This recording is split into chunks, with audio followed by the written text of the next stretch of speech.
對固執嘅人，唔好嘗試證明佢唔啱，唔好打權威嘅牌。無論你嘅情緒反應、發脾氣、講道理，都冇乜用㗎。你正面對緊嗰個固執嘅人，可能係你嘅伴侶，係你嘅子女，係你嘅好朋友。喺你哋過去嘅相處，已經消耗咗你好多嘅能量，傷害咗個關係。可能佢嘅感覺同你唔一樣，理解同你唔一樣，學識嘅規條同你唔一樣。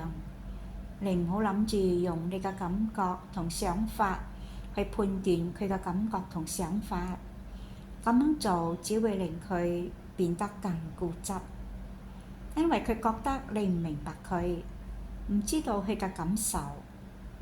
當你同固執嘅人講話之前，首先要諗下辦法點樣降低佢嘅防衛，唔好不斷說服佢接受你嘅意見，因為佢唔會去聽。如果你想佢打開個耳仔聆聽，首先你就唔好去評論，唔好嘗試將你自己嘅感覺去影響佢，唔好期望佢認同，等佢自己去決定。第二，天氣凍，你就唔好叫佢着多件衫，你就同佢講：今晚氣温會驟降啊！將個波交返俾佢，避免對佢施壓。